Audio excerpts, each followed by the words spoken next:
नमस्कार, मैं डॉक्टर गीता सोए, assistant professor, department of economics, JLN college, Chakradharpur. आज हम इस वीडियो के माध्यम से यूजी सेमेस्टर 3 CC5 के विद्यार्थियों को केन्स के रोजगार सिद्धांत के बारे में बताएंगे। केन्स ने 1936 में प्रकाशित अपनी पुस्तक general theory of employment, interest and money में न केवल प्रतिष्ठित सिद्धांत की आलोचना ही की, बल्कि रोजगार तथा आय का एक नया सिद्धांत भी प्रतिपादित किया, जिसे आधुनिक अर्थशास्त्री सही मानते हैं। केन्स के रोजगार सिद्धांत की मान्यताएं। केन्स का रोजगार सिद्धांत निम्नलिखित मान्यताओं पर आधारित है। पहला, केन्स का रोजगार सिद्धांत अल्पकाल की मान्यता पर आधारित है, जिसमें उत्पादन की तकनीक एवं स्थिर पूंजी की मात्रा में प्रायः परिवर्तन नहीं होता। दूसरा, बाजार में पूर्ण प्रतियोगिता की स्थिति विद्यमान रहती है। तीसरा, उत्पादन के क्षेत्र में क्रमागत उत्पत्ति ह्रास नियम, लॉ ऑफ डिमिनिशिंग रिटर्न्स अथवा लागत वृद्धि नियम, लॉ ऑफ इंक्रीजिंग कॉस्ट्स लागू होता है। नंबर 4, यह सिद्धांत बंद अर्थव्यवस्था, क्लोज्ड इकोनॉमी की मान्यता पर भी आधारित है। नंबर 5, केन्स के सिद्धांत का संबंध सापेक्षिक धारणाओं से न होकर पूर्णात्मक धारणाओं से है। केन्स ने बतलाया कि समाज में रोजगार की कुल मात्रा प्रभावपूर्ण मांग पर निर्भर करती है। प्रभावपूर्ण मांग दो भागों में बटी रहती है। पहला, उपभोग संबंधी वस्तुओं की मांग, डिमांड फॉर कंजम्पशन गुड्स, तथा दूसरा, विनियोग संबंधी वस्तुओं की मांग, डिमांड फॉर इन्वेस्टमेंट गुड्स। अतः स्पष्ट है कि समाज में जो भी मांग की जाएगी वह या तो उपभोग संबंधी वस्तुओं जैसे गेहूं, कपड़ा, जूता इत्यादि की मांग होगी, अथवा विनियोग संबंधी वस्तुओं जैसे मशीन, औजार, मकान इत्यादि की मांग होगी। इस प्रकार ED is equal to C+I, जिसमें ED is equal to effective demand प्रभावपूर्ण मांग, C is equal to consumption demand उपभोग संबंधी मांग, I is equal to investment demand विनिमय संबंधी मांग है। चूँकि रोजगार प्रभावपूर्ण मांग पर निर्भर करता है, अतः बेरोजगारी का कारण प्रभावपूर्ण मांग में कमी का होना है। इसलिए केन्स के सिद्धांत को मांग में कमी का सिद्धांत, डिमांड डिफिशिएंसी थ्योरी भी कहते हैं। पूंजीवादी अर्थव्यवस्था में मांग में कमी होने से बेरोजगारी उत्पन्न होता है। इसका कारण यह है कि अर्थव्यवस्था में जिस अनुपात में राष्ट्रीय आय नेशनल इनकम में वृद्धि होती है, उससे कम अनुपात में राष्ट्रीय उपभोग नेशनल कंजम्पशन में वृद्धि होती है, जिससे आय एवं उपभोग में अंतर गैप हो जाता है। यदि आय एवं उपभोग के इस अंतर को विनियोग द्वारा पूरा नहीं किया गया तो समाज में बेरोजगारी फैलती है। अतः रोजगार में वृद्धि करने के लिए विनियोग में वृद्धि करके प्रभावपूर्ण मांग में वृद्धि करना आवश्यक है।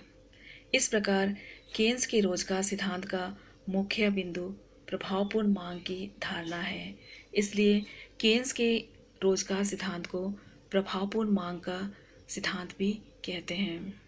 अब हम प्रभावपूर्ण मांग की धारणा की चर्चा करेंगे। प्रभावपूर्ण मांग का निर्धारण निम्नलिखित दो तत्वों के द्वारा होता है। पहला है कुल मांग फलन, एग्रीगेट डिमांड फंक्शन अथवा ADF, तथा कुल पूर्ति फलन, एग्रीगेट सप्लाई फंक्शन अथवा ASF। अब हम ADF क्या है उसके बारे में बताएंगे। ADF यानी कि एग्रीगेट डिमांड फंक्शन के बारे बताएंगे। कुल मांग फलन का संबंध कुल मांग कीमत से है। कुल मांग फलन मुद्रा की विभिन्न राशियों की वह अनुसूची है जिसे अर्थव्यवस्था में रोजगार के विभिन्न स्तरों पर साहसी अपने उत्पादन की बिक्री से प्राप्त करने की आशा करते हैं। वास्तव में यह कुल प्राप्ति की ओर संकेत करता है जिसे सभी साहसी मिलकर अपनी वस्तुओं की बिक्री से प्राप्त करने की आशा करते हैं।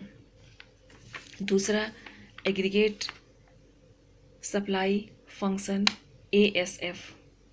कुल पूर्ति फलन मुद्रा की विभिन्न राशियों की वह अनुसूची है जिसे अर्थव्यवस्था में रोजगार के विभिन्न स्तरों पर साहसी को अपने उत्पादन की बिक्री से अवश्य प्राप्त होना चाहिए। इस प्रकार ADF साहसी की प्राप्ति को बतलाता है तथा ASF उसकी लागत को बतलाता है।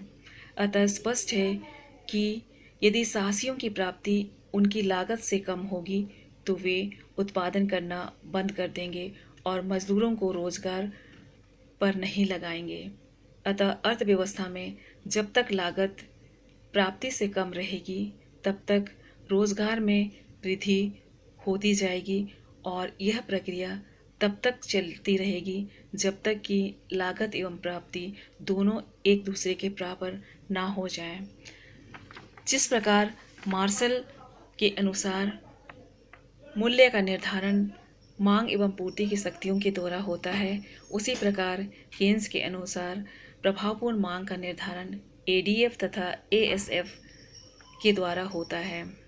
जिस प्रकार मूल्य वह बिंदु होता है या मूल्य वह बिंदु है जहाँ पर मांग एवं पूर्ति एक दूसरे के बराबर हो जाती है, उसी प्रकार ADF तथा ASF का संतुलन बिंदु प्रभावपूर्ण मांग का बिंदु होता है। प्रभावपूर्ण मांग की प्राप्ति इसी बिंदु पर होती है। इसे हम रेखा चित्र द्वारा भी स्पष्ट कर सकते हैं। इस चित्र में OX रेखा पर एम्प्लॉयमेंट तथा OY रेखा पर रिसीप्ट्स या कोस्ट को दिखाया गया है। DD ADF तथा ZZ ASF को दिखलाती है। दोनों DD तथा ASF E बिंदु पर एक दूसरे को काटते हैं, अतः E बिंदु प्रभावपूर्ण मांग का बिंदु है क्योंकि इसी बिंदु पर ADF तथा ASF के बीच संतुलन स्थापित होता है। किसी भी दूसरे बिंदु पर संतुलन स्थापित नहीं हो सकता। उदाहरण के लिए, अगर E1 बिंदु पर ADF N1 E1 के बराबर है तथा ASF